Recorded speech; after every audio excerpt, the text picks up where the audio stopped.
Good morning, everyone. Good morning. So it only goes by the link. If you try to type it in directly on Zoom, it says invalid, even though it's the same numbers. Right, we've sent out an email, Alderman Hairston, but you're in the meeting now, so. Yep. Okay. So Thank the Committee on the Budget and Government Operations is called to order pursuant to applicable law and my determination that attendance by remote means is necessary because an in-person meeting is not practical or prudent due to the declared public health disaster caused by COVID-19. This meeting is conducted by video conference. We will now have a roll call to establish quorum. Please note that your yes or present response will be deemed a yes vote when this quorum roll call is used as a reference vote for later items on the agenda. Please unmute your microphones. Vice Chair Silverstein, Alderman King, Alderman Hairston. Present. Alderman King is present, Chairman. Thank you. Alderman Hairston, I heard you. Alderman Sawyer. Here. Alderman Mitchell. Present. Alderman Harris. Here. Alderman Solowski Garza. I'm present. Can someone make me a panelist, please? Thank you. Thank you. Alderman Lee. Present. Alderman Cardenas. Alderman Quinn. Here. Alderman Moore. Alderman Curtis. Alderman O'Shea. Alderman Brookins. Alderman Rodriguez. Present. Alderman Tabares. Present. Alderman Scott. Alderman Burnett. Alderman Irvin. Alderman Irvin's present. Gotcha. Alderman Taliaferro. Alderman Taliaferro is present. Alderman Raboris. Present. Alderman Wagisback. Alderman Austin. Present. Alderman Ramirez Rosa. Here. Alderman Villegas. Present. Alderman Mitz. Alderman Spizzato. Alderman Napolitano.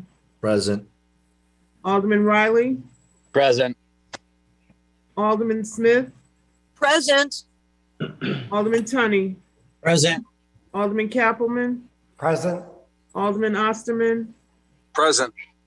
Chairman Dowell's present. We have 23 members present. We have a quorum.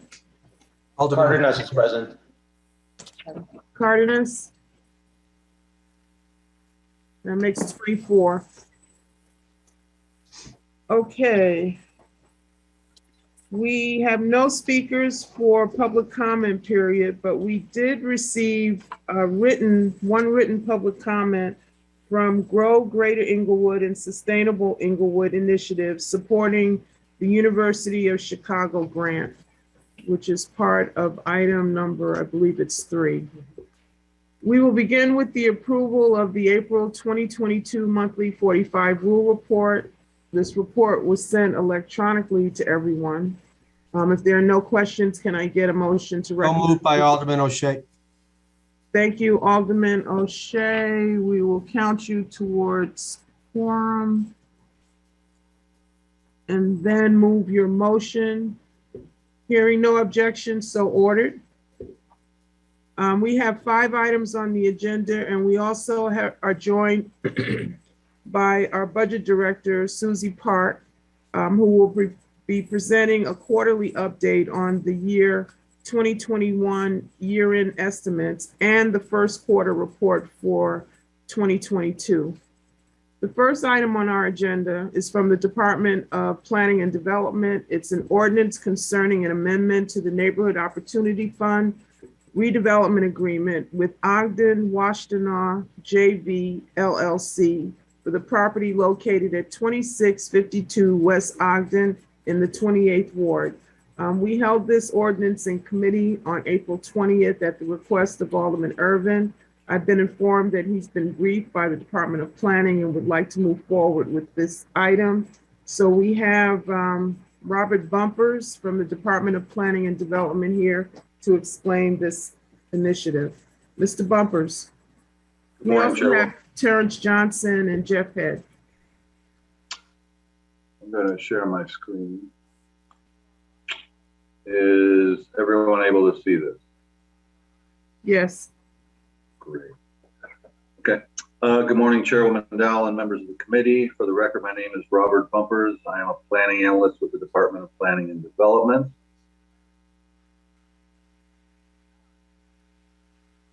I am here today to request your approval to amend the Ogden Commons NOF grant redevelopment agreement. The project was approved at City Council in April of 2019, but shortly after construction began, the developer faced issues with tenants, construction staff, and building material availability due to COVID-19. The developer has secured new tenants for retail spaces, but due to the delay, the project is not expected to be completed in accordance with the original RDA, but instead June of 2022. The amended RDA would provide the developer more time to finish the project by amending the completion and certificate deadline. Ogden Commons is located at 2652 West Ogden Avenue and is a joint venture between the Habitat Company, Mount Sinai Hospital, and CineSpace Studios. The project represents phase one of a multi-phase redevelopment program designed to bring new economic development, medical services, and housing to the North Lawndale community. There's a neighborhood context of where the project is located. Phase one is comprised of 52,000 square foot mixed-use retail and office building. The primary office space tenant will be Mount Sinai's new surgical center. The NOF grant will be utilized only towards the first floor retail tenants, which include Wintrust Bank, Mount Sinai Immediate Care Facility, minority-owned Momentum Coffee, and Jug Grill Restaurant. This is a rendering of the project before it was done, and this is the completed project. Again, this was a almost $22 million project. The total project cost was 21.7, and the NOF request represents only 11% of the total project cost. The NOF grant is roughly $2.4 million. The project has received aldermanic support and will have a catalytic economic impact on North Lawndale, as well as creating jobs and returning land that has sat vacant for over 10 years to productive use. The project is near completion and recently celebrated with a ribbon cutting for the Mount Sinai One Lawndale Community Care and Surgical Center. Thank you for your consideration of this request, and I, as well as Jeff Head from the Habitat Company, are happy to answer any questions you might have.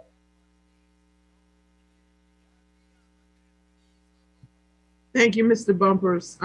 Want to acknowledge that we've been joined by Alderman Spizzato, Alderman Mitz, and Alderman Curtis.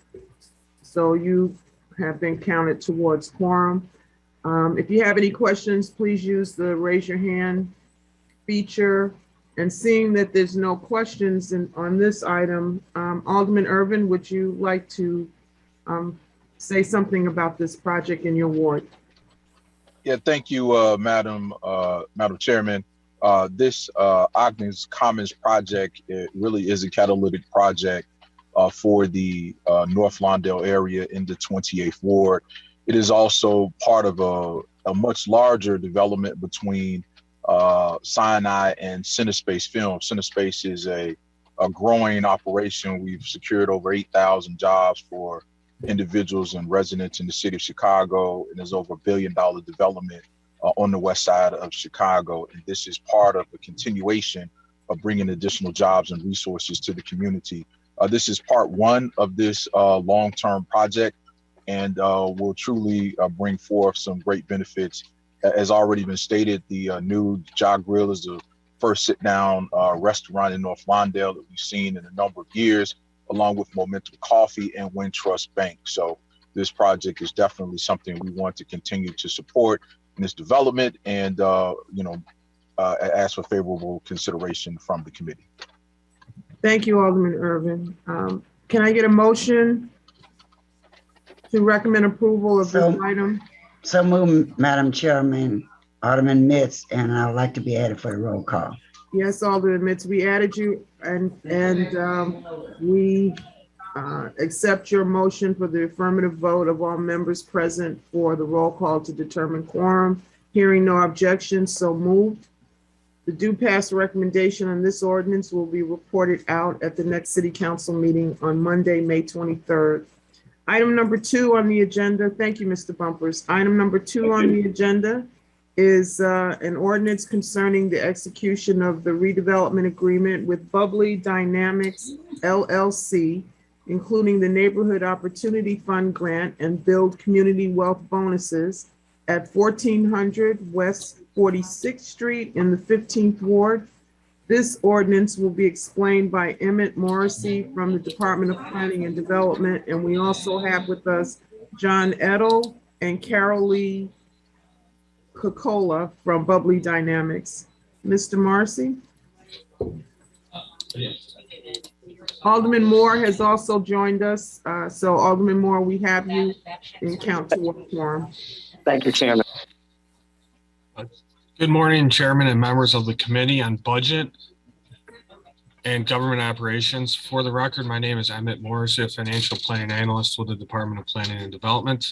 I'm here today to request your approval of the use of NOF funds for Bubbly Dynamics. The owner is John Edel, who operates the facility as the plant. The subject property is a 100,000 square foot repurposed industrial building.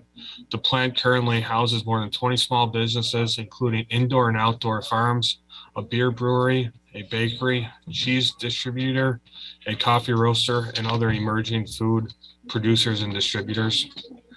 The property is located at 1400 West 46th Street in the New City community area in the 15th Ward. The property is located in the 47th National TIF District. This map shows the location of the subject property along 46th Street. This map shows a closer look of the subject parcels outlined in red. This slide shows the current condition of the facility along 46th Street looking north. This slide shows the current facility looking southeast. This slide shows a rendering of the proposed development on top of the existing facility. The proposed project completes the original planned envelope by enclosing a 6,000 square foot, which was originally intended by the building's architect in 1925. The project will build out 7 commercial incubator kitchens and renovate the 6,000 square foot rooftop space that is directly accessible by the 3rd floor. The incubator kitchen will be designed for universal use to accommodate a variety of products and will include an expansion of the HVAC and mechanical systems. It will build a shared walk-in cooler and freezer, and the facility will include all the basic functions for a working kitchen space, such as 3 basin sinks, coolers, and prep space. The project will also convert a freight elevator to a passenger elevator and modernize the 2 existing freight elevators. The total NOF large request is $1,682,500. This slide shows the planned investment of approximately $2.865 million. The project will be funded through a combination of equity, debt, and the subject NOF grant. The Department of Planning and Development supports this project because it will create approximately 32 new full-time positions. The project will create 40 temporary construction jobs. The total investment for the project is approximately $2.865 million. This will be subject to a redevelopment agreement with minority and women participation requirements. And then this project will also help create and grow local small businesses. I thank you for your favorable consideration of this request. I'm joined today by the owner, Mr. John Edel, and we are happy to answer any questions the committee may have. Thank you. Thank you, Mr. Morrissey. I don't see any questions in the chat, and oh, there's 2. Vice Chair Silverstein, I have you counted towards quorum. Alderman Tunney. Thank you, Chairwoman.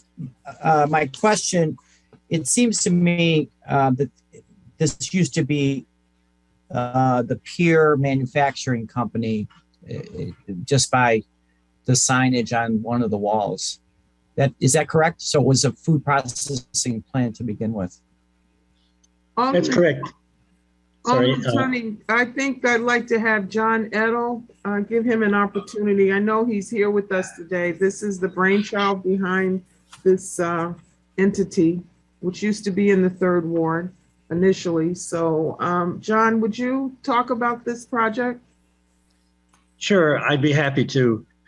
The project is basically we're a living laboratory, the plant is, and we incubate small and emerging food businesses.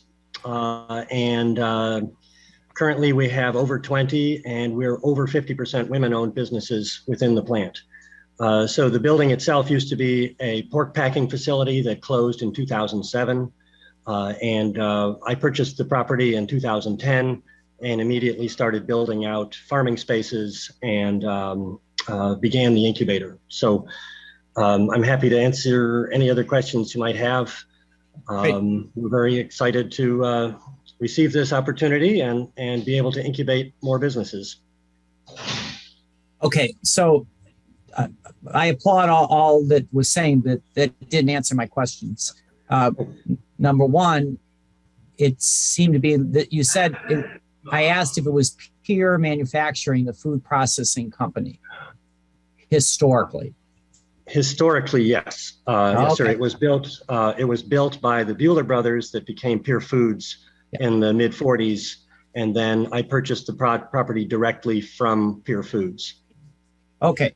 So I used to be a customer of Pier. That's why I know that. And I see it on the side of the building wall, or it seems to be an old picture.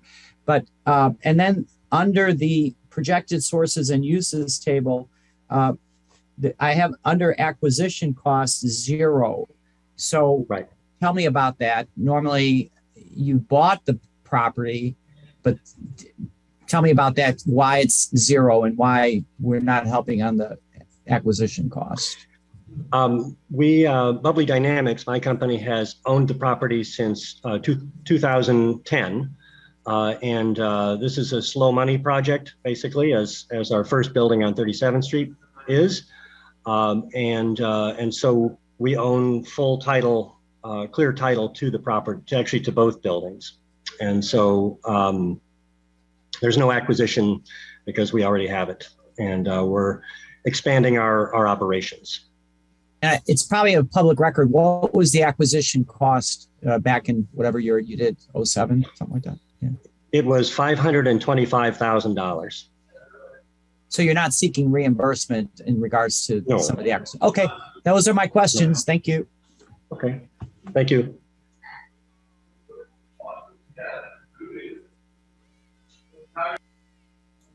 Chairwoman, I think you're muted. Thank you, Alderman Tunney. Alderman Lopez is not with us this morning, I see, but I did speak with him yesterday and he indicated his support for this project. Would like the Department of Planning and Development to confirm that they have a letter of support from him as well. Mr. Morrissey? I currently do not have a letter of support from the alderman. The deputy for the department, I believe, spoke with Alderman Lopez, and he is in support of the project, but I do not have a letter of support for the record. Okay, well, I spoke to him in the hall yesterday, so we'll move forward on this. Can I get a motion to recommend approval for item number 2 by the moved, Madam Chairman, Alderman Austin. For the affirmative vote of all members present for the roll call to determine quorum, Alderman Austin so moves. Hearing no objection, so ordered. The due pass recommendation of this ordinance will be reported out at the next City Council meeting on May 23rd. Item number 3 on the agenda is from the the Office of Budget and Management. It's an ordinance concerning an amendment to the annual appropriation ordinance year 2022 within fund number 925 for the Office of Public Safety Administration. Can I get a motion to accept the substitute ordinance by the affirmative vote of all members present for the quorum? So move for the substitute. Thank you, Alderman Austin. So moves. Hearing no objection, so ordered. The substitute ordinance is now before the committee and will be explained by Deputy Budget Director Latoya Vaughn from OBM. We also have department representatives with us to answer any other questions. Hi, Ms. Vaughn. Good morning. Morning, Chairman Dow and the members of the Budget Committee and now members. I'm Latoya Vaughn, Deputy Budget Director here with the Office of Budget and Management, and I'm here to present $3,398,000 worth of ordinance adjustments to the 2022 grant budget. The Department of Family and Support Services is requesting to accept new private grant funds in the amount of $78,000 from the One Chicago Fund for the My Chi My Future program. My Chi My Future is Mayor Lightfoot's signature youth initiative, which is aimed to connect Chicago's youth and out-of-school time opportunities that help youth explore their interests and passions. Access to this is provided through the My Chi My Future website, and the My Chi My Future mobile app will link data collected from the mychimyfuture.org website that connects youth to various services and programs ranging from job opportunities, social services, mental health services, access to food, and general program information. Currently, this site has served over 20,000 youth who have visited the site. The Department of Family and Support Services is also requesting to accept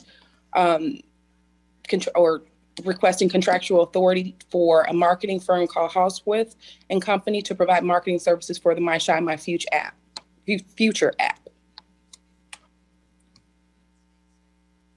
The Office of Public Safety Administration is requesting authority to accept $3 million in new private grant funds from the University of Chicago for the Safety and Security Technology Improvements Program. Funds will be used to install physical security technology, including pods and license plates reader cameras within the neighborhoods surrounding the University of Chicago's main campus. Approximately 110 cameras will be installed within the jurisdiction of the campus police of the University of Chicago and near the property owned by the university, like the Art Incubator at 301 East Garfield and the L1 facility at 319 East Garfield. The Department of Water is requesting to accept $320,000 in new federal grant funds from the U.S. Department of Homeland Security through the Illinois Emergency Management Agency for the Hazard Mitigation Grant Program. Funds will be used to develop a scope and planning phase for regional sewer improvements within Area 4 and to implement cost-effective and long-term mitigation measures following a major natural disaster declaration, which includes the design and engineering and consultation services for the preliminary design of the City of Chicago's Regional Sewer Improvements Program. This concludes all of the ordinance amendments totaling $3,398,000, and we're open for any questions that you may have. Thank you.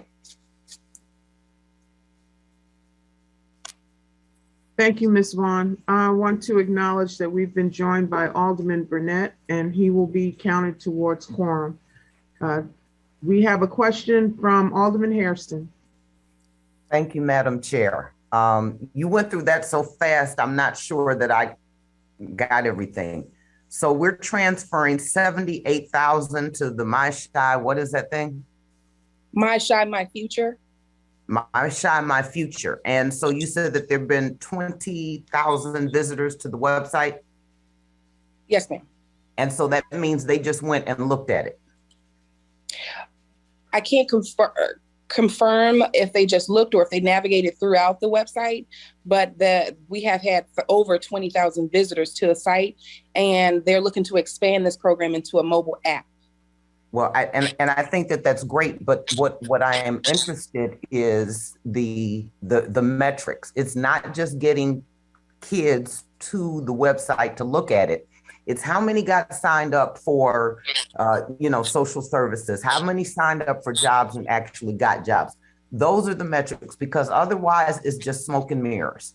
And, so I would like to see those metrics sooner rather than later, because otherwise we're not really, we're reaching out to 20,000 or they're looking and we don't even know if they're kids. But if we're not actually connecting them and getting the resources and the services that we need, we're just wasting money. And as we can see with what is happening in the city with our youth, we need to do more to make sure that that connection is made. Absolutely. We'll provide the metrics. Thank you, We'll Alderman. provide the metrics through the chair. Thank you, Alderman Hairston. Is Mr. Barrett here from DFSS? Excuse me, is there a representative from DFSS on here this morning, Ms. Vaughn? I believe so. It should be somebody here from the Department of Family and Support Services. I'm sorry, I'm on my two apps, my phone and my computer, so I can't tell. But we will follow up through the chair and provide the metrics on who's been receiving services through that web service to date. All right. Well, there's supposed to be somebody here from the department. I'm going to hold this item to the end. Thank you. And if you could get someone from DFSS to come to this meeting to just talk about My Future and its outcomes, that would be helpful. We'll hold this item.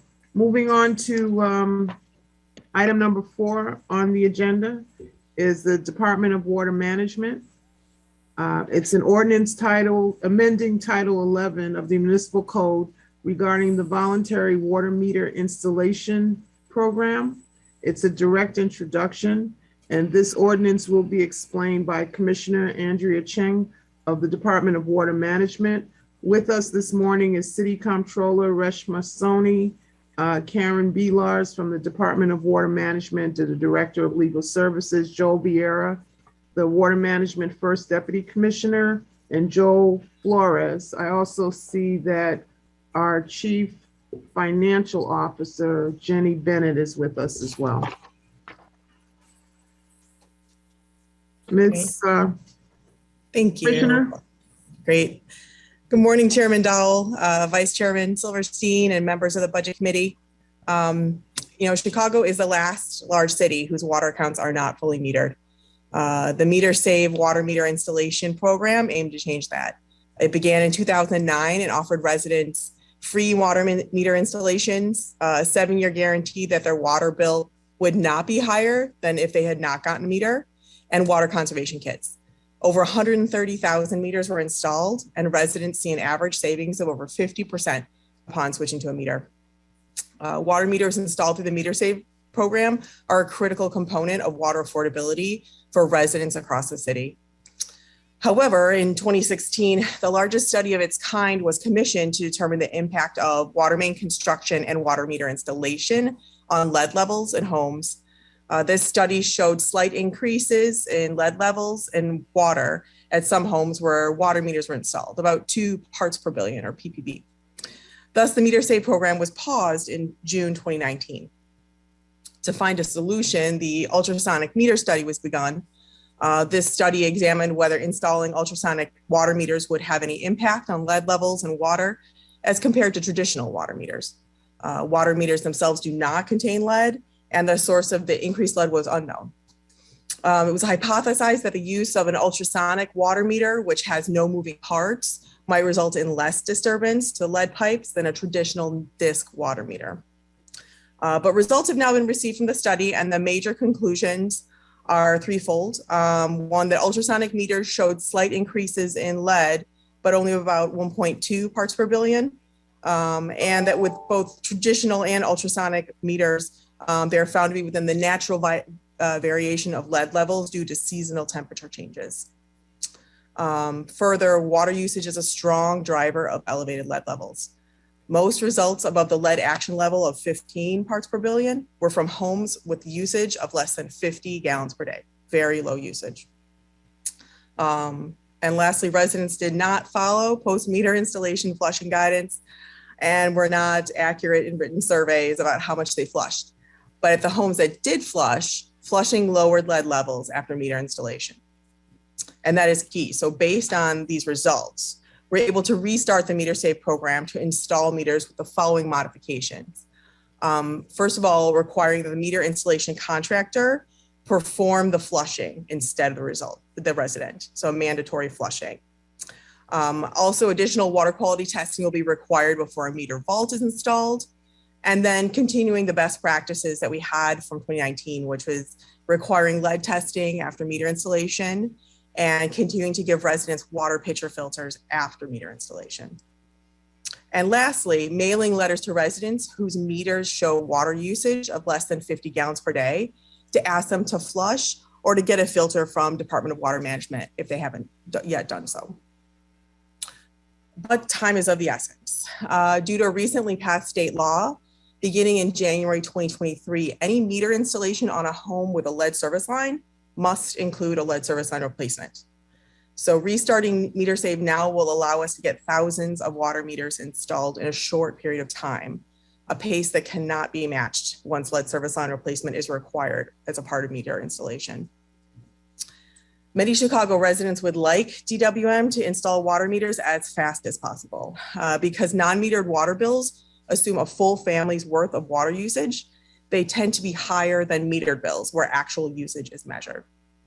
On average, a monthly non-metered single family water bill is $86.72 compared to $48.19 for a metered bill. Further, according to the City of Chicago Water Affordability Analysis Report by Elevate Energy and the Metropolitan Planning Council, non-metered accounts are more likely to be in majority African-American, Hispanic, and Asian population tracts. To address racial equity issues with water affordability, DWM must resume water meter installation with the precautions recommended by the research study. It's expected that some of the 11,000 residents that are currently on the Meter Save waitlist may no longer be interested. So the exact number of actual installations from this list of 11,000 is unknown. Thus, we will keep the waitlist open on metersave.org for interested residents, and we'll address those on the waiting list after the original 11,000 have been given an opportunity to get a meter. But we have an opportunity to make a real impact on those with water debt on this list of 11,000. So we plan to prioritize scheduling by water debt levels within each geographic zone. Further, while those in the UBR program cannot also get the 7-year guarantee from Meter Save, residents get a better reduction in water rates with UBR than with Meter Save, and they can still physically get a meter through Meter Save to help further reduce water debt.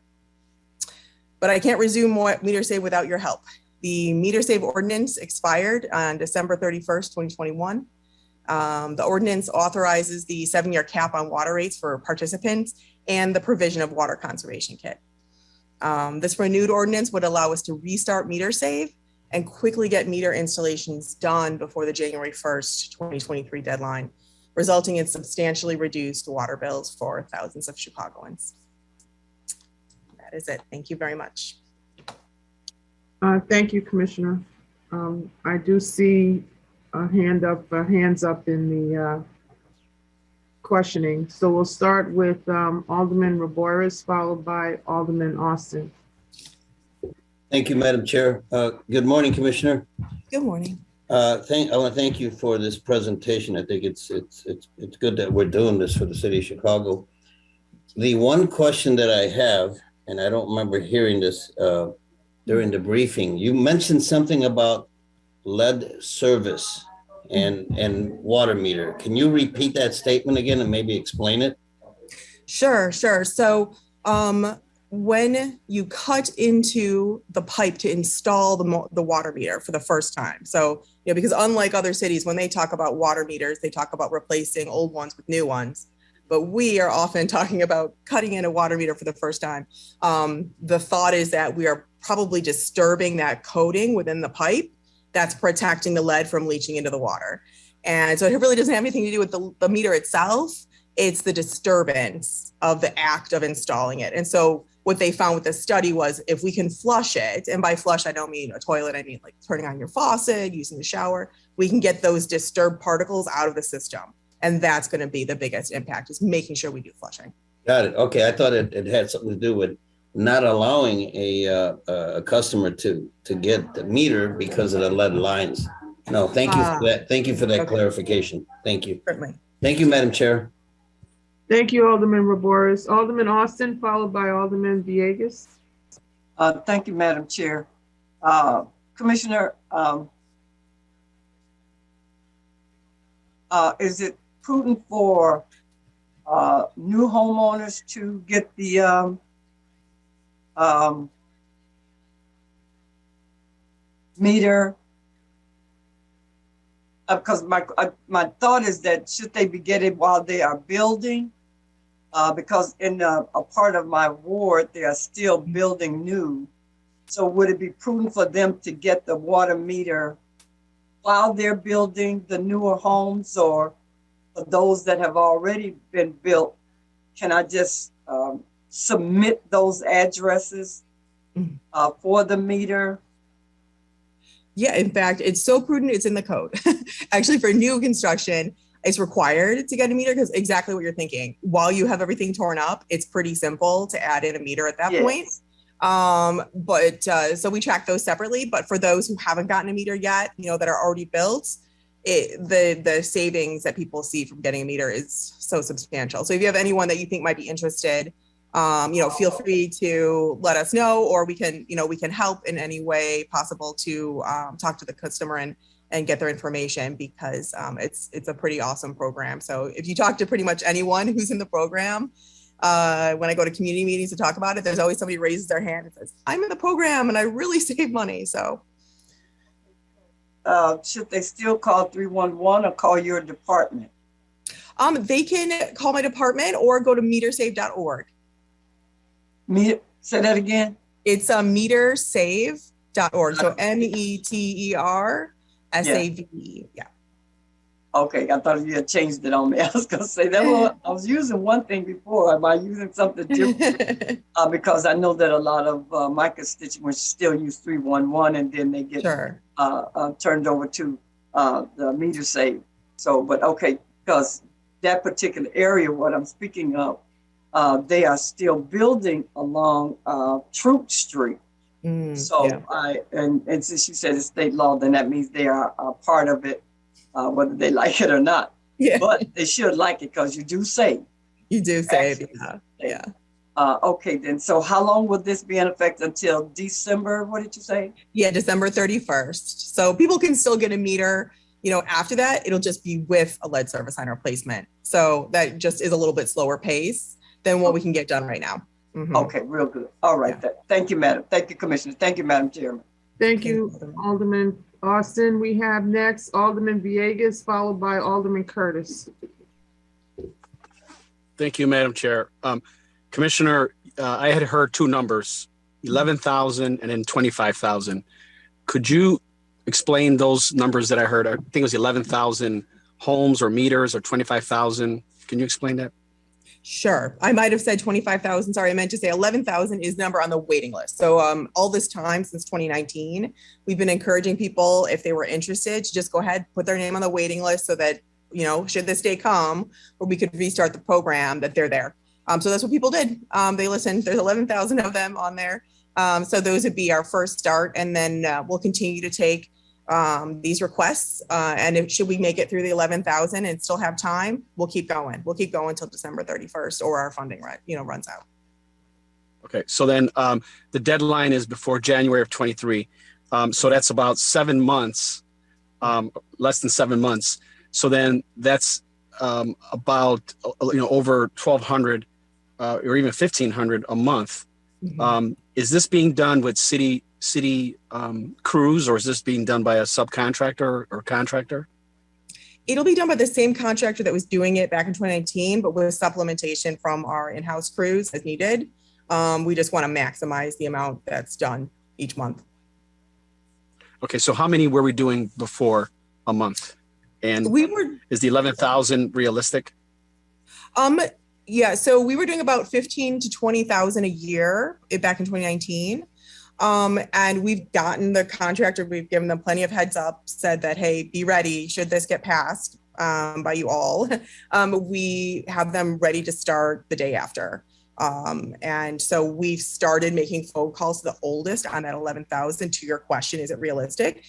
Because we already called those first 2,000 when we were looking for volunteers for the ultrasonic meter study, because there you get a meter installed as well. We only got about 200 out of those first 2,000. So being real, those are the oldest ones. Those are the ones that people might no longer be interested. So we don't really know how many of the 11,000 are going to be yeses still. So that's part of the looking in the crystal ball here, but trying to be prepared for anything that we find. And like I said, if we run out of people in that 11,000, we'll start on the waiting list that we're accumulating right now as we speak. So we think we can get about 10,000 done with the funding that we have and the crews that we have, but we'll keep going till December 31st. Okay. And then what's the plan post 2023? Because I've heard from multiple constituents that they're interested in the meter given the price of water continuing to rise. What's the plan post 23? Yeah, so as of January 2023, we'll have to do it with a lead service line replacement. So that means it becomes part of, one of our multiple lead service line replacement programs, which also in January 2023 includes leaks and breaks. So we actually have that contract out to bid right now, as well as daycare. So we have lots of continuing, layering on of our lead service line replacement programs. But they can also, just to be clear too, they can get a meter with a lead service line replacement right now. If anyone's in the equity lead service line replacement program right now, they're also getting a meter. So we're making sure that as we talk to this 11,000, they understand that they have an option either way, just that the meter, say one right now, is faster. Particularly, that's why we're focusing on those with the most water debt. No, I get that. I'm just concerned given the amount of lead service lines that we've been able to get done. Such a small number, how long is this going to take to actually get all these meters installed? So let's move back for a second. Who's the contractor and who are the subs that are actually performing the work that you've contracted with? Sure. Their name is PMI, Professional Meters Inc. And I don't recall the subs offhand. Their staff is doing the majority of the work. But I can get that to you through the chair. Yeah, if you could, thank you. Okay, well, I think that again, hearing from residents about the cost of water, I think that it's incumbent upon us to try to get as many of these meters installed as quickly as possible. What is the budget impact by reducing the amount of money that we're collecting for water with these meters? How does that impact your budget? Yeah, it's interesting because we have a large number of non-metered accounts, but they represent a relatively small percent of our budget. When we started, we had 316,000 non-metered accounts. They're mostly the single family 2-flat, right? So they're the smallest usage, but that was only 20% of our budget, even though there's only 494,000 accounts. So it's you talk about reducing your average the savings that people are getting on that 20% of our budget. So it's a small percent a year, especially when you look at, we're not doing all of the non-metered accounts right now this year. It's a small percent decrease each year on our budget. Okay. Could you provide that estimate through the chair as well? Sure. Thank you. Thank you, Madam Chair. Thank you, Alderman Villegas. Alderman Curtis, followed by Alderman Spizzato, followed by Alderman Osterman. Thank you, Chairman. Commissioner, we've been at this a long time. So, I'm a champion with you with this program. I was going to talk about manpower as Alderman Villegas did. So, with the 11,000 people, it would be best for them to go ahead and get the meter now, because they're eventually going to have to get it later on anyway, correct? Yeah, we don't have a mandatory meter program yet, but honestly, at some point, the state is going to want us to be fully metered. So it's easier if people are asking us, to enter their home, and it's getting a financial savings either way. So, but eventually, we do hope to have everyone metered.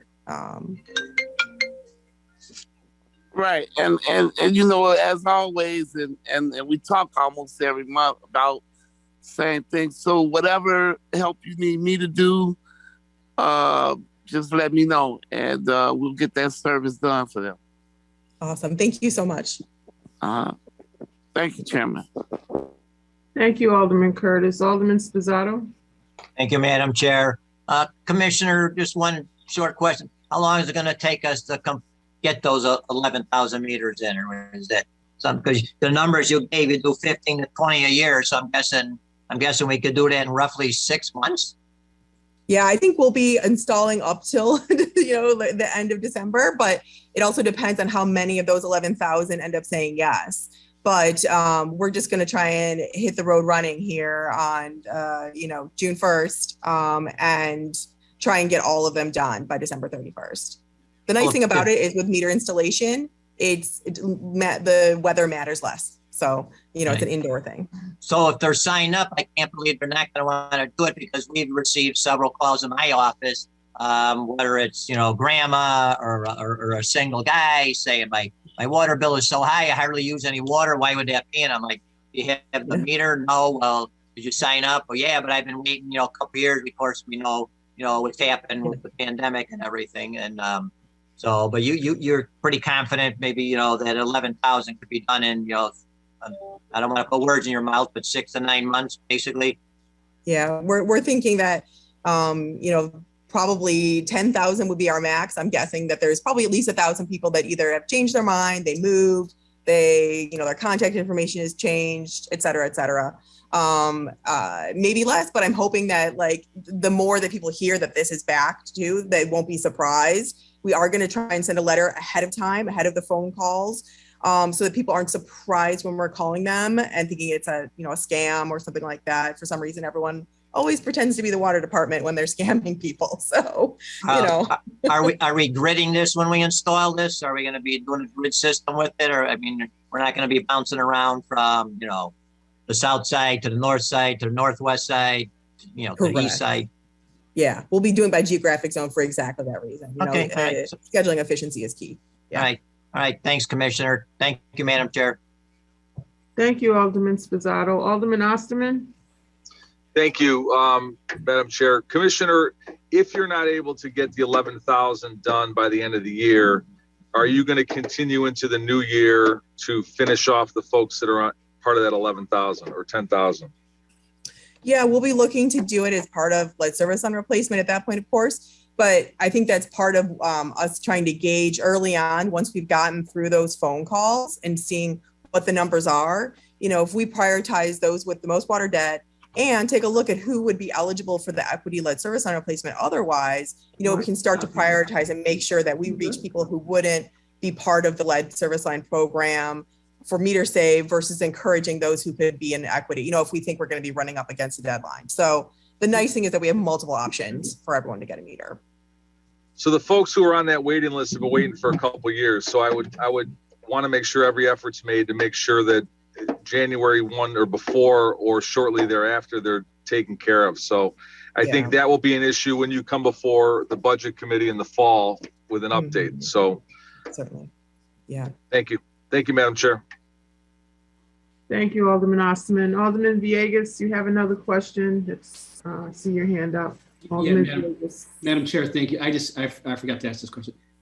Does the legislation that was passed in Springfield allow for us to get a waiver of some sort in order to come into compliance, or is it drop dead January 23, you must abide by that law? Yeah, we actually, January 2023 represents our 1-year waiver. We asked very we begged for the 1-year waiver because actually all the suburbs around us had to start complying January 2022. We have not been able to get any budging on that so far. So I'm always, continuing to try and advocate for as much consideration as we can get here as a city, because Chicago really is unique. But so far that has not been successful beyond the additional year that we've already got. Thank you. Okay. Thank you, Madam Chair. Thank you, Alderman Villegas. Is there a motion to recommend? Oh, Alderman Solowski Garza. Yeah. Hi. Thanks, Chairwoman. Hi. Good morning, Commissioner. I just have a quick question.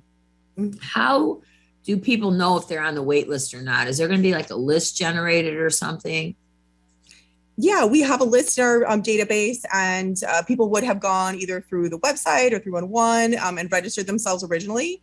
So we'll be calling them, sending them letters, sending emails, making sure that they know that they're on the list and that we're scheduling, and making sure that if we don't hear back from them, in one method, we try again with another, we try again. We want to make sure that we've tried at least 3 times via different methods till we give up. And even then, we would probably seek other resources to try and help and make sure that we've been very clear that they have this opportunity. Okay, thank you. That's all. Thank you. Thank you, Alderman Solosky Garza. Is there a motion to recommend approval of item number 4 by the affirmative vote of all members present for the roll call to determine? Sawyer moves to pass. Alderman Sawyer so moves, hearing no objection. So ordered, the do pass recommendation of this ordinance will be reported out at the next city council meeting. I want to go back to the Fund 925. Thank you, thank you, Commissioner Cheng. Thank you. I want to go back to the Fund 925 appropriation amendment. There was a question by Alderman Hairston regarding the metrics and outcomes for My Shy, My Future. And we've been joined by Raymond Barrett from the Department of Family and Support Services. Mr. Barrett, can you answer that question for us?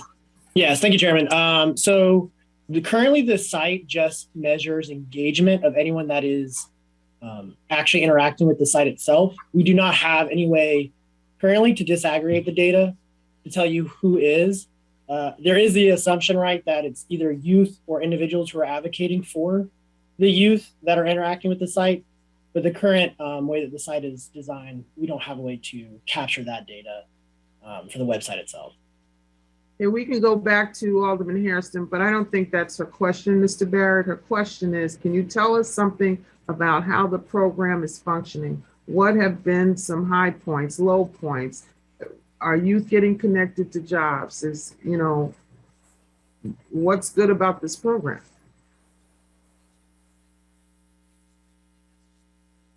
So to answer that question, so I would say one of the high points that we recognize with this program, there was a study done, I forget the name of it, but I can definitely send it through the chair, that did show that there was a correlation with specifically My Shy, My Future and the opportunities that youth were provided.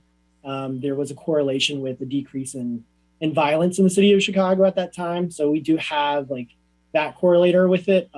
Outside of that also, we've provided, or the hope is this year to have up to 15,000 opportunities for individuals. We also try to do a good job of trying to connect not just the My Shy, My Future, but with the other youth programs that we have, specifically our youth employment programs that we have, such as the Chicago Youth City Services Corps, et cetera. Right now, as you all may know, we have 5 specific communities that we've been focusing on, but we're actually looking at trying to expand to up to 15. And I don't know if there's anything more specific though, Alderman Hairston, you would like to know. Alderman Hairston, your hand's raised. Thank you. You provided no information. So what was this study and when was it performed? Who performed it? Yeah, I'll get it through you through the chair itself. I apologize that I don't have the study. Okay, and what were the 5 communities that were already targeted? So let me pull up my little list here. It is Austin, Garfield Park, Back of the Yards, Roseland, and South Shore is the current 5 focus community areas for My Shy, My Future. Okay. So my concern is, again, that you don't have any metrics. You've spent money doing these studies. What were they studying? If we're not connecting these youth to actual jobs or services, this is just publicity.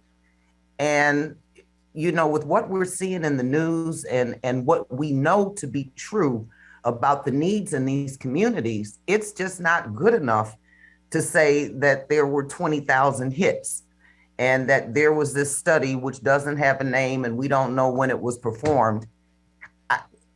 Why should I trust this information? The information about the study or the information about the opportunities for any of it? So I do agree that we should have, and we continually do try to do better metrics. Originally, we did surveys, right, to see what if youth were engaged with employment after the programs itself. And we definitely could continue to do a better job about that. I do think that there is, obviously any opportunity for individuals provides a positive effect for their background, and that's the whole point of the programs, all of our programs. No, the fact that I go look at a website and do nothing afterwards is not a positive. The purpose of the website is for them to engage into opportunities. So they're supposed to engage with. So if you can't tell me who engaged in these opportunities, then you fail. So the 20,000 individuals that engage with the website that was referenced is not necessarily the individuals who are part of the program itself. We can provide you metrics for the programs, but the website is just a driver for individuals to actually connect with those opportunities. But you can't tell me who they connected with. So, Mr. Barrett, you don't have the information here today on the metrics for the actual program, correct? I can get you metrics for the program. That is no problem. I think the part that I'm trying to differentiate is the metrics for the website itself. I got you. I think we understand that. I think what the alderman is asking for is some information on the program. And I would encourage you to get with Alderman Hairston, since South Shore, which she is the elected official over, is the one of the 5 areas, so she can have more information. Thank you. Thank you, Alderman Hairston. Thank you, Madam Chair. And until I get this information, I'm a no on this item. I hear you. Is there a motion to recommend approval of item number 3 by the affirmative vote of all members present for the roll call to determine quorum? Motion by Tunney. Alderman Tunney so moves. Hearing no objections, so ordered. The due pass recommendation. No, Alderman Hairston with the exception of Alderman Hairston. Thank you. I got you, Alderman Hairston. The due pass recommendation of the substitute ordinance will report it out at the next city council meeting on Monday, May 23rd. And I'm a no as well. I couldn't get this thing open for nothing. I'm sorry. Alderman Hairston and Alderman Austin have indicated a no vote on this item. Mr. Barrett, I would encourage you to get with these 2 aldermen prior to Monday to give them some more information about the outcome metrics for the My Shine, My Future program. Thank you.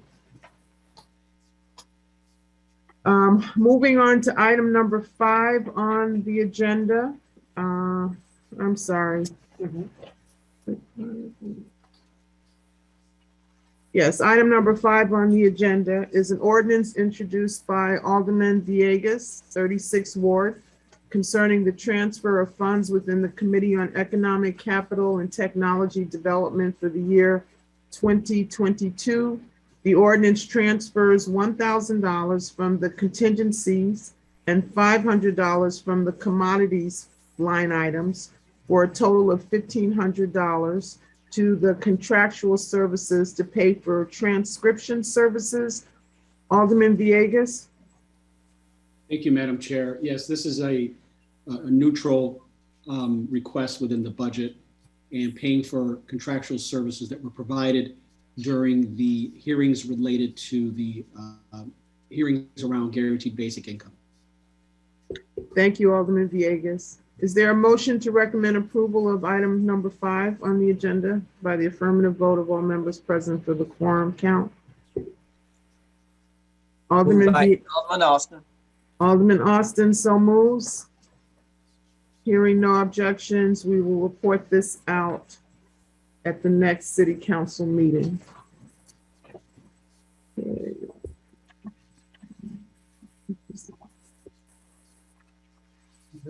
Okay, we will now begin the subject matter hearing. No votes will be taken on these items. We have with us today Budget Director Susie Park.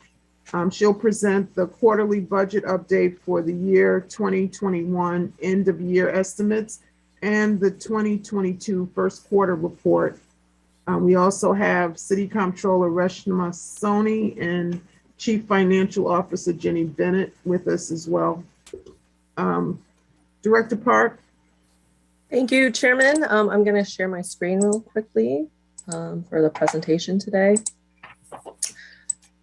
Good morning, Chairman Dowell, Vice Chair Silverstein, and members of the Committee on the Budget and Government Operations. As Chairman Dowell just mentioned, joining me today are the city's Chief Financial Officer, Jenny Huang Bennett, and the Comptroller, Reshma Soni, as we present on our 2021 year-end estimates and where we are for first quarter of 2022. Just a few disclaimers as we start with the 2021 year-end estimates. These numbers are not yet final or audited. As you all know, the Department of Finance does go through the annual comprehensive financial report, also known as the ACFR, and that will represent the final audited numbers for fiscal year 2021. The numbers that we will discuss and are presented today are estimates based on where we are. The ACFR is published at the end of June, early July, so that will be coming shortly. But just want to caveat that things could change. And so, they're like, again, on the third bullet where things are today pending final adjustments. So starting with the 2021 year-end estimates, I think we sent this around. So hopefully this is really small on the screen, but hopefully all of you have a copy of the report. Some of the things that I want to flag, as you see here overall, we are showing an increase over budget by about $240 million. What are some of the drivers there? Transaction taxes is over by about $201.3 million. This is really driven by the real estate market, as we all know, over the last year, as well as our personal property lease taxes. Our income tax is over by about $57.5 million. This is due to an improving labor market reflected in where income tax receipts have come in. The personal property replacement tax, it had a huge growth in 2021. Due to increased corporate earnings, and there was updated legislation that went into effect in August that changed the timing. So, one thing I do want to caveat here is that some of this could have been it could be one time. So this is, good for 2021, but there's no guarantee that some of this is going to continue into 2022. Now, some of the things that are still lagging, mostly due to the pandemic, is our transportation taxes. This is where our parking garage taxes, our ground transportation tax, that is coming in about $53 million under budget. And again, this continues to be impacted by the pandemic. We had talked about this at budget, and we do think that's going to be, one of the ones that are lagging even into next year, or even into this year.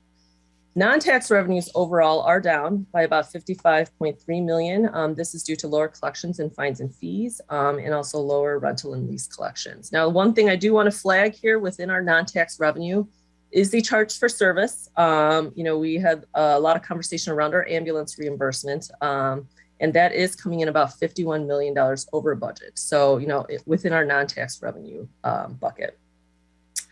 On the expense side, again, I know this is small, so hopefully everyone can see it in the report. Again, these are all expenditures that are pending some final adjustments, but overall, we're almost at 99% of budget appropriations, so we're pretty close on the expense side.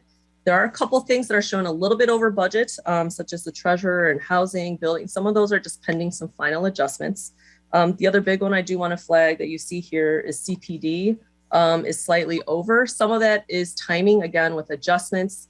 The retro, which we all budgeted for when we did the amendment, some of that got charged to their actual budget. So there's, again, some final pending adjustments that are made here. But overall, within the whole corporate fund, we are coming in, slightly better, but at about 99% of the appropriation. So where does that take us? I do want to spend a quick second on kind of, the 2023 projection as we presented in the forecast. I know this number was out there. It has been talked about recently. So in our forecast that we presented for 2022, the anticipated 2023 projected gap was around $866.8 million. And that was as we projected out from where we were before we closed the 2022 budget. But where does that leave us kind of with what we've done over the last year? So if we start with the base of $866.8 million coming from the forecast, as you all recall, we did set aside as part of our ARP funding for 2023 about $152 million to help with gap closing.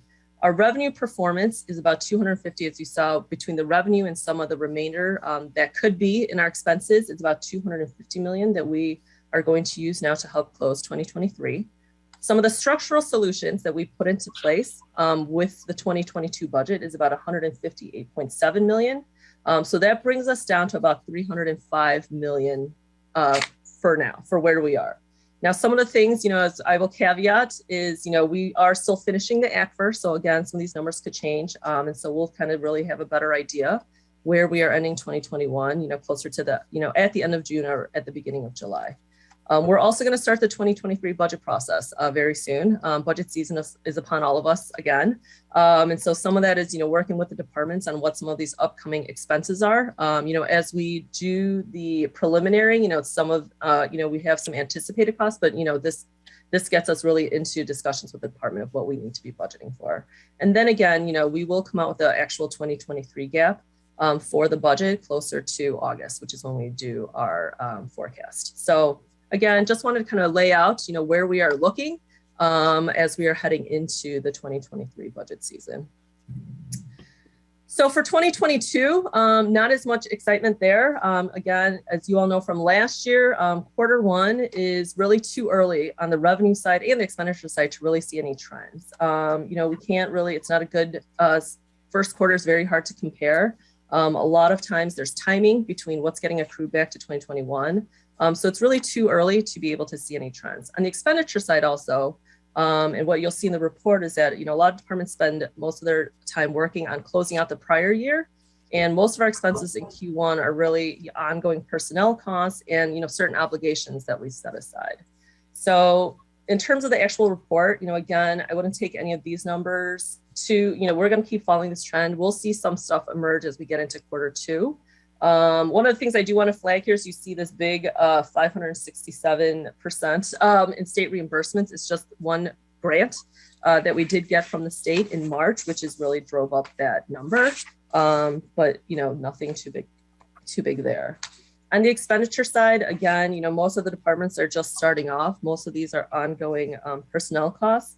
The few that you see that are high percentage, like housing, DFSS, health, and even AIS, some of those are just obligations that we've made. So, as the year started, they have delegate agencies and other contractual agreements, especially for AIS with the IT side, that we went ahead and obligated right at the beginning of the year. So that is the end of my presentation in a snapshot. And so, I'm happy to turn it back to Chairman Bell to answer any questions. Thank you, Director Park. I want to acknowledge that we've been joined by Alderman Wagasback and Alderman Scott. We'll add you to the quorum count. Starting off with questions, Alderman Villegas. Madam Chair, this was related to the budget request that I made in my budget. My staff had given me some wrong information and then advised me that they had got some correct information. I wanted to correct it for the record, if that's okay.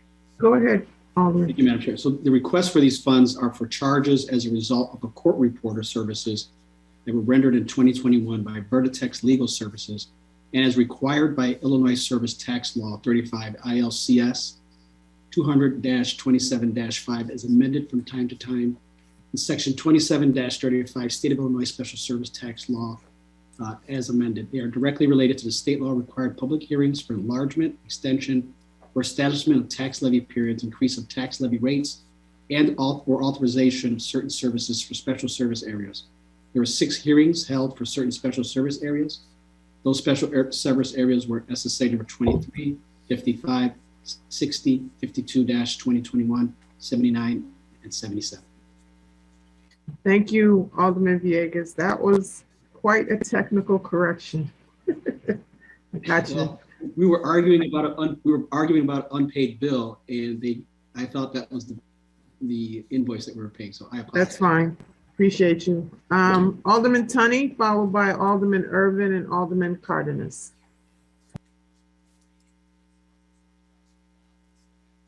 Alderman Tunney. All right. Thank you, Chairwoman.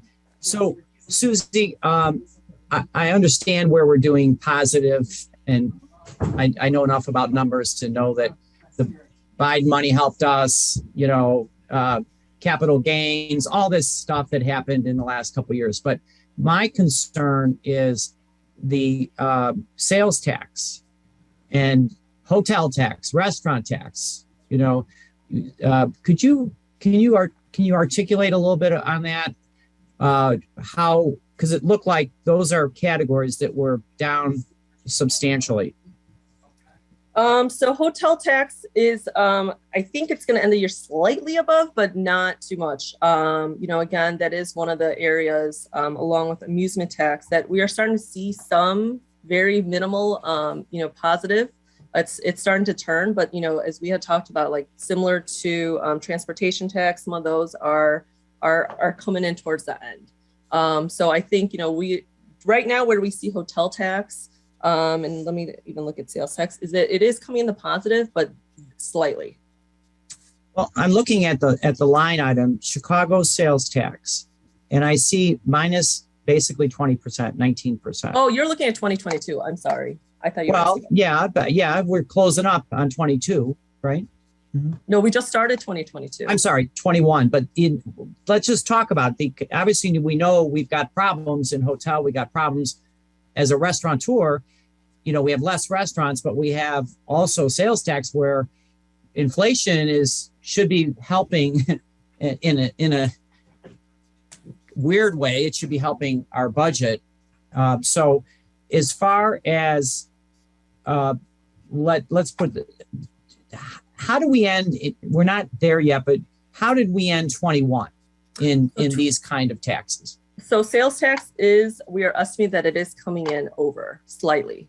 If you look at the report, it's about 14 million on the Chicago sales tax. Now on the hotel tax, that's kind of it's within our business taxes, but it is also coming in slightly higher. But close to budget. So, you know, it's something we're going to continue to pay attention to into 2022. Again, you know, for the 2022 report, it's really early. So I would not take, you know, just Q1 as an indication, but that, you know, we're going to kind of see how this trend plays out over the second and third quarter. And I don't know if Jenny wants to add anything.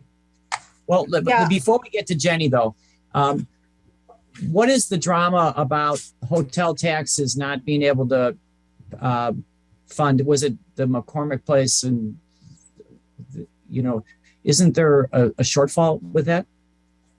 Yeah, so I could speak to that. There's a shortfall in hotel tax revenues to be able to cover for the bonds at the Illinois Sports Facilities Authority.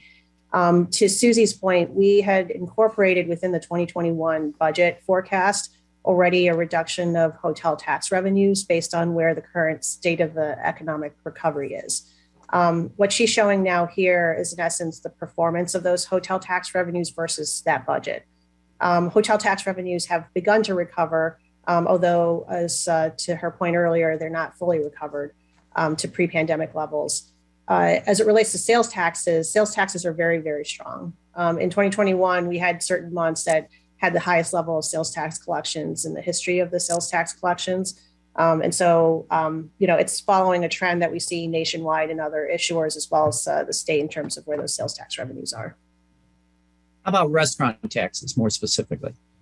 Restaurant taxes has the same kind of performance as the hotel tax revenues where they're not, you know, back to pre-pandemic levels and we're not fully recovered, but, you know, basically at where, you know, very close to where budget was.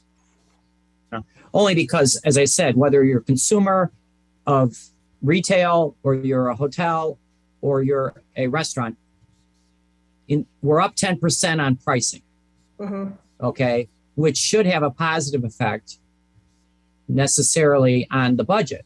But what I think we're seeing is people are going out and they're spending more money not because there's more volume, but because it's more expensive.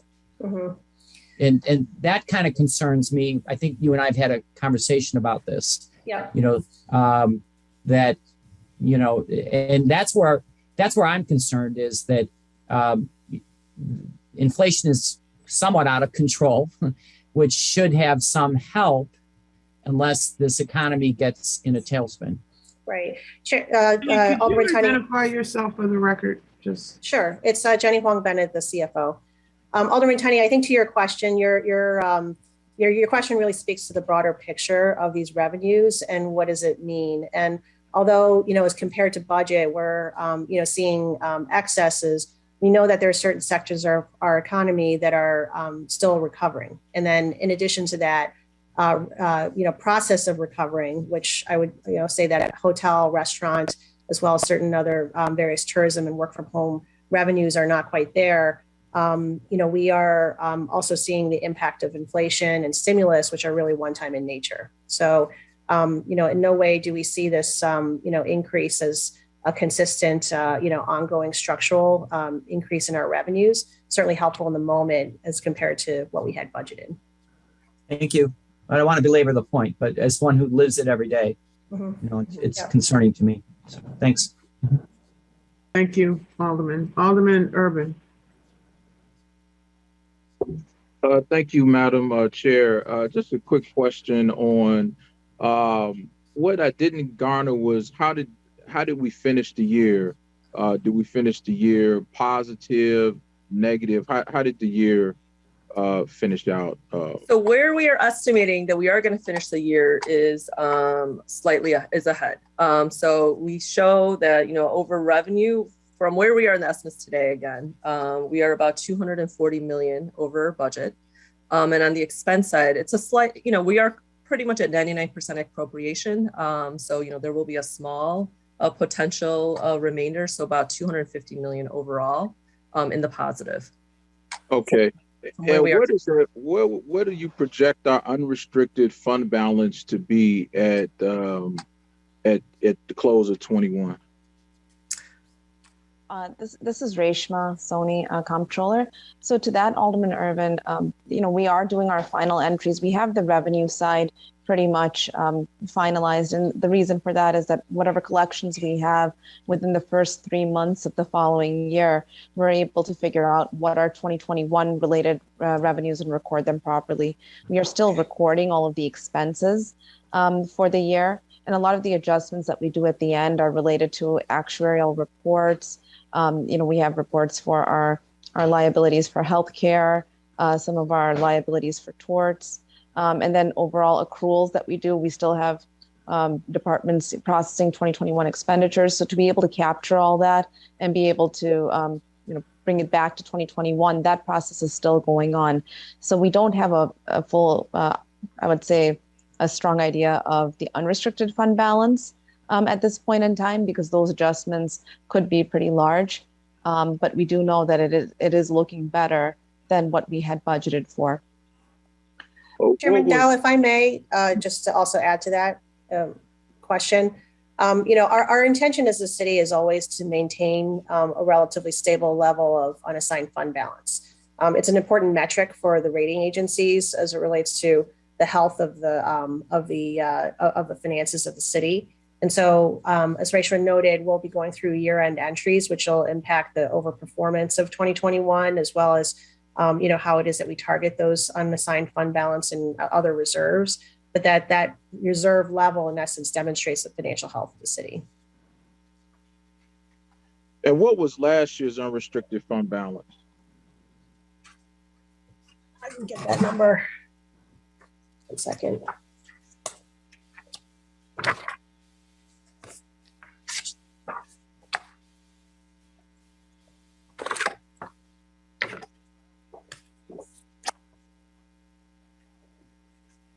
So unassigned fund balance was $197 million in 2020. Oh, wow. Okay. And does that include the rainy day fund and other items? So I think it does include the rainy day fund, but the other reserves that the city has was closer to $900 million. And I'll get the precise number for you, but the totality of the reserves and unassigned fund balance was closer to $900 million. Yeah, I think, yes, the overall service concession and reserve fund, as Jenny was mentioning, that amount is 724 million plus the 196 of unrestricted, and the 196 of the unrestricted or unassigned fund balance includes the 30 million of the rainy day fund. Why is the money from the concession reserve not considered to be unrestricted? It was a set of proceeds that were put into the restricted fund balance for specific uses and require city council action in order for us to spend it. So there are restrictions on our ability to spend that flexibly. Right, and that's the main thing, that the restriction is not restriction for spend in terms of type of spend. The restriction is that we need city council approval to be able to move that money to be able to spend for specific purposes. Wouldn't that be the case in any specific fund balance that you would need council approval to move or utilize those funds in any manner if they weren't, lacking an appropriation? Yeah, so the way the accounting works is like, let's say, for example, and you're absolutely right, Alderman Irvin, that we need city council approval for the budget overall, but like, let's say the general fund or the corporate fund, once that's approved by city council, it can be used for any of the expenditures that are under the corporate fund. Here, because it has to be used for specific expenditures, and those specific expenditures need to be approved sort of like individually, that's what's causing the restriction. It's really an accounting methodology that we're using here when we're saying restricted. It's a part of GASB 54 that requires us to do the restriction, nothing else. Nah, you're right. You're right from that aspect. Then okay, all right. So in total, the unrestricted balance is theoretically around $1 billion.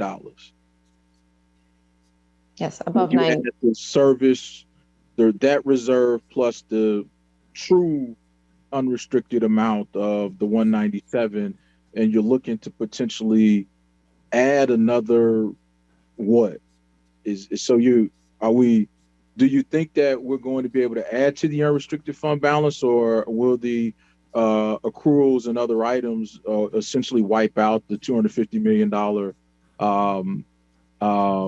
revenue over expenditure for this year?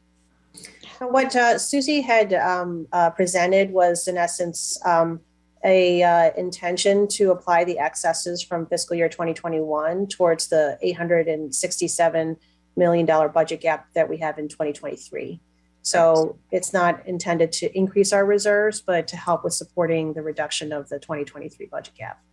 Well, that would be an assignment of fund balance, and yes, but that would be for next year. But we would finish this year with some level of a unrestricted fund balance that we may assign, because we may decide to assign more than what you're asking for in a more of the unrestricted fund balance to 2023 operations, which could be possible. Yeah, Alderman Irvin, to your point, it would be an assigned fund balance in 21. But ultimately, because it's assigned, it becomes a restricted pocket. So what we had noted before as 197 million of total unassigned fund balance is the unrestricted component. This would become, in essence, not restricted, but assigned rather for use in 2023. But at the same time, you're trying to maintain a level balance for the rating agencies, which personally, I think for an organization our size, that $197 million is paltry. GASB generally says we should have anywhere from, I want to say, 45 to 60 days of fund balance available for use, and $197 million, basic math, may be a week of operating cash theoretically. So at some point, we've got to figure out how do we, beef up our fund balance in order to, handle the pandemic type situations, even though these are once in a lifetime type deals. But, we need to work toward increasing that fund balance. And if we need to look at our reserves in a better space, then I think that's something we need to consider looking as we plan for the future. So, okay, that's helpful feedback. And something that we're also going to consider as a part of the budget process as we start getting closer to fit 23 budget. Okay. All right. Thank you. Thank you, Madam Chair. Thank you, Alderman Irvin. Very good. Alderman Cardenas, followed by Alderman Kappelman. Thank you. This is probably to Susie Park and Jenny Bennett. Now, there's a rosy picture, obviously, for where we're ending up in 2021. When you close out the books, is it just about done? You're truing things up? I'm going to turn that question to the comptroller on timing of when the ACFR comes out. She's going through, we're going through that audit process right now. Right. So normally what we do is up until the end of June, we are doing the processing for the actual audit. So although we might have our numbers finalized, let's say by beginning to mid-June, the auditors need to complete their audit to be able to sign off and give us an opinion. So we're looking at publishing or issuing the report by the beginning of July. Usually we issue it right at the end of June or beginning of July. So by that time, the numbers would be finalized. Right. So by all accounts, it's rosy, ended up on a positive note of 2021. But the economy, even though it's resilient, there's a lot of concerns. I think my colleagues for sure are talking about fund balances, and simply because we have an over-reliance on transaction taxes, over $200 million on those. Now, given the fact that we have inflation and the Fed acting now to control that, we may see a dead stop on a lot of real estate activity that may not be presenting itself at this point. But there's a lot of unknowns, I guess what I'm trying to say. And I don't know that we're prepared for another mini crises that may occur because there's just the unknown of our economy. I know we're resilient, but I'm still very concerned about the fact that there's factors beyond our control that are happening right before us. Explain a little bit about what your thought process and how are we going to handle that? So I could start, and definitely, Jenny Reshma can also jump in. One of the things I did caveat at the beginning of the presentation is that some of these overages that we see in, transaction taxes, some of the PPRT, we know it's one, even income tax, it's a one-time bump. So I don't, and I think all three of us are very aware of that. And that is something, it's good for where we landed in 2021, but we are looking at it as such. And we're going to follow this very closely, but it's not something that, even for 2022 that we budgeted against, I guess. These are one-time bumps. And so, we are very aware. And, like I said, even when we did the slight walk down, it's very preliminary. There are things that are going to, impact our 2023 budget. So I want to also flag that it's not, 305 and that's the number, but that, there's going to be a lot of discussion between now and forecast.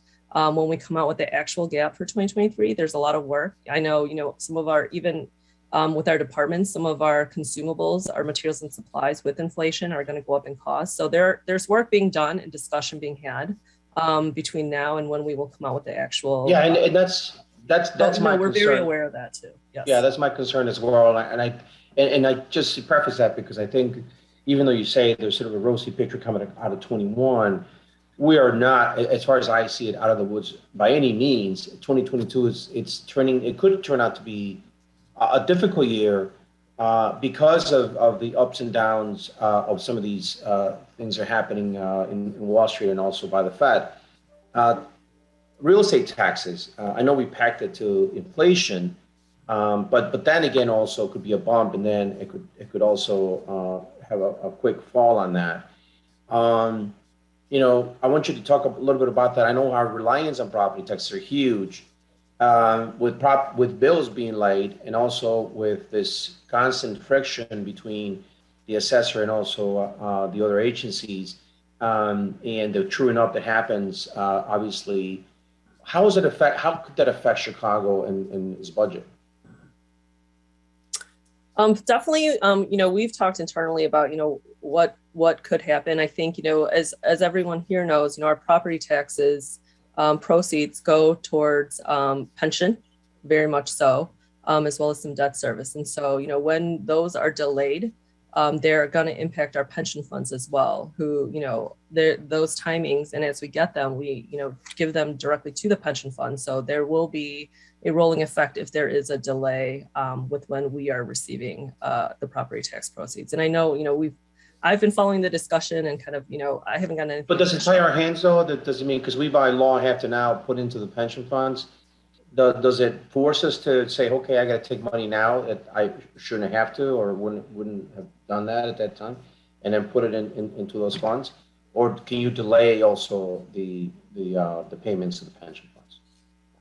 So the statutory requirement for the city is effectively to levy the tax, which we'll do as a part of the budget process. The timing of the collections isn't something that the city's required to provide, but to Susie's point, it does impact the cash flow of the pension funds and what cash they have to be able to make benefit payments that they have to make on a regular basis.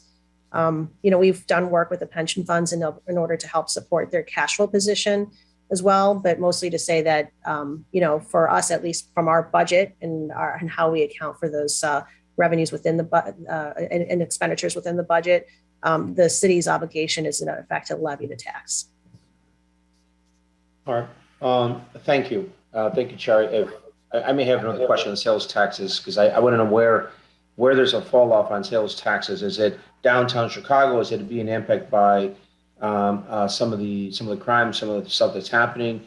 Where exactly is our money coming from a diversification standpoint? That's my last question.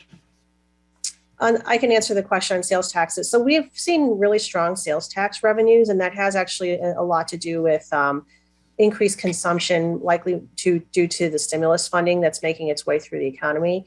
I think the places where we see the reduction in sales taxes for tourism-based type revenues would be, for example, the recreation tax, the hotel tax.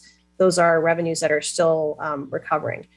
As it relates to impact of activity, what we really see isn't real time kind of data on revenues related to specific events. It'll get reflected in the totality of the activity that occurs within the downtown area and otherwise across the city. Really there are a whole confluence of various factors that impact what might be that activity. Obviously, we're monitoring very closely the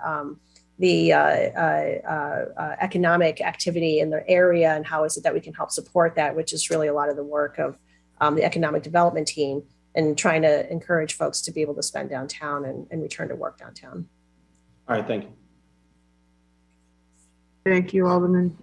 Alderman Kappelman. Thank you, Madam Chair. I just have one question. Some of the not-for-profits are reporting to me concerns about the city's lag in their grant payments to their agencies, which is making it difficult for them to meet their current expenses, including their rent. So I'm trying to get a handle on this. Do our current expenditures for other budgeted items have any bearing on these late payments to our not-for-profits? So I can answer that. And this is Reshma, City Comptroller. So right now, the payments that we're going through or that we make on a regular basis do not impact the grant payments because the grant payments are a separate bucket of funds.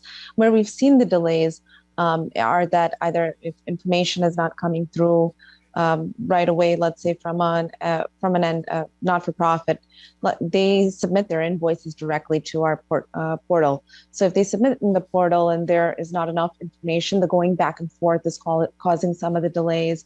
There are also budget revisions that are occurring with some of these not-for-profits or any of our delegate agencies. And when there's a budget revision, you have to go back and get approval. So we've been working actually with the departments internally to see how we can expedite those processes. And then have been working on a delegate agency advance payment process and policy where we've looked at like 7 overall areas of funding that we have to provide. Where we know that funding is needed quickly. There's a lot of expenditures, especially on the personnel side, for the delegate agency where they just need to be able to rotate cash faster. And so we've been working on that, especially with DFSS, CDPH, Department of Housing, where we see more of the need. And the hope is there that we can quicken the payments and expedite those payments out and also make it less burdensome for those not-for-profits to be able to submit and get reimbursed. Thank you. So I'm having some conflictual information. So how about I can then follow up with you? Yes, perfect. Agencies, great. Thank you. That's great. Thank you. Thank you, Madam Chair. Thank you, Alderman Kappelman. Director Park, in your presentation, there was a slide that talked about how in your mind you're thinking about the reduction of the city deficit, or the proposed or the current number, Yes. 850 plus million. There was a line that said structural, I don't remember what it was. Structural improvements or solutions. Yeah. Can you talk through what those might be in your mind?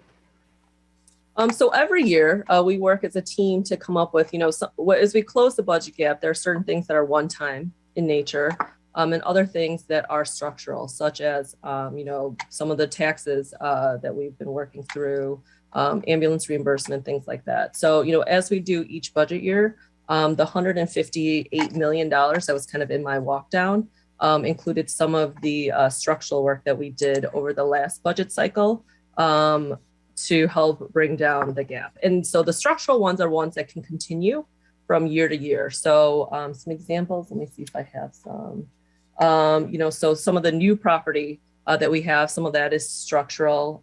Some of our contractual savings we hope to carry over year to year. So those are the types of revenue where it is structural. And so, we can see that again each year.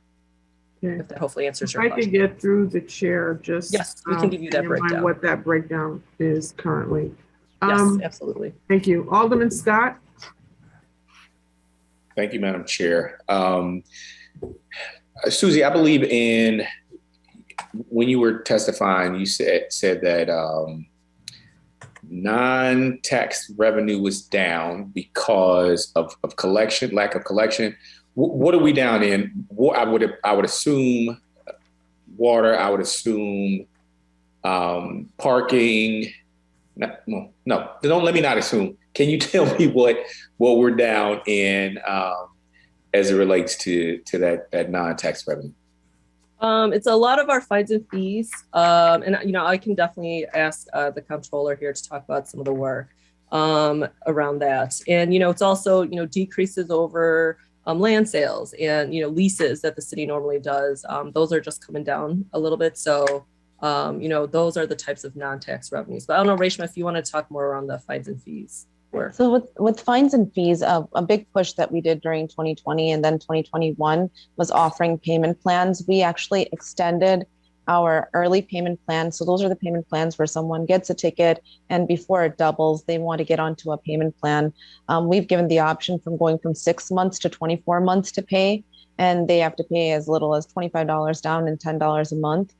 So we know that has impacted some of the revenue collection now, but that's more for a better benefit, and we see more collections coming in the long run. So definitely being able to provide that kind of relief to individuals is helpful. The other thing is that because there are less cars out on the road, there is less of I won't say less enforcement from our side, but I would say less cars out there to be getting enforced. So we see that picking up slowly, but at the end of the day, we do want to be able to provide as much resources as we can to individuals to either not get a ticket, or if they do, be able to pay those tickets in a reasonable and affordable manner.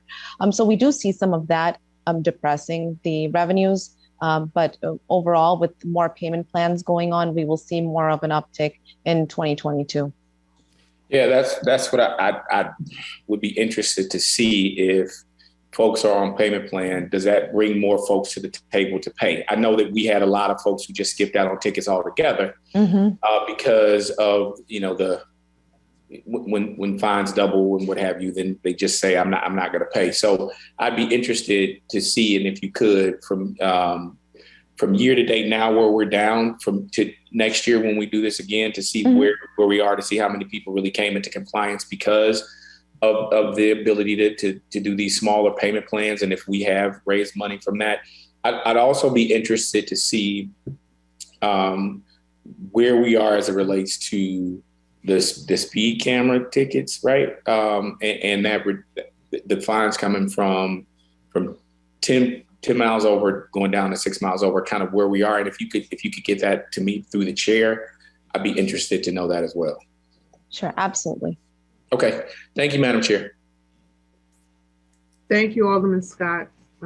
Seeing that we have no other hands up with questions and there is no vote to be taken on this matter, I want to thank Director Park, Comptroller Sony, and Chief Financial Officer Bennett for your time and presentation this morning. There being no further business before the committee, can I get a motion to adjourn? Moved by Alderman Harris. Affirmative vote of all members present for the roll call to determine quorum. Alderman Harris so moves. Hearing no objection, so ordered. The Committee of the Budget and Government Operations is hereby adjourned. Have a good afternoon, everyone. Thank you, everybody. Thank you.